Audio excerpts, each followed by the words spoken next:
मनवास पूरा करके आगे कर लिए मैं राज्य में नहीं बनाए हूँ राजा दुर्योधन। बोला राज्य चाहिए, रावण जिया खेती कर पर घर चाहिए, अन्न चाहिए और ऊपर से हिजात है वही मन के बनाए। अच्छा ते पांडव मन के तो अपने राज्य में नहीं बनाए।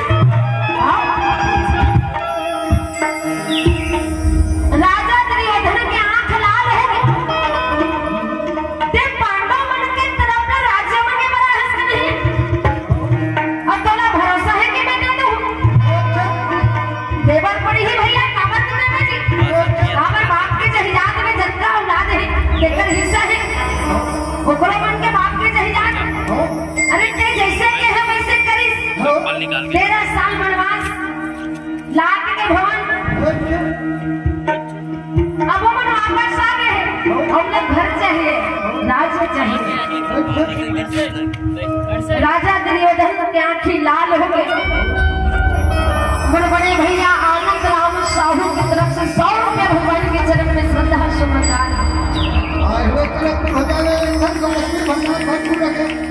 जीवन भक्ति की जय, कुटुंब परिवार की जय, बाल गोपाल की जय। राजा दुर्योधन भगवान कन्हैया के बात सुन के लाल हो गए। कन्हैया राजा में बना है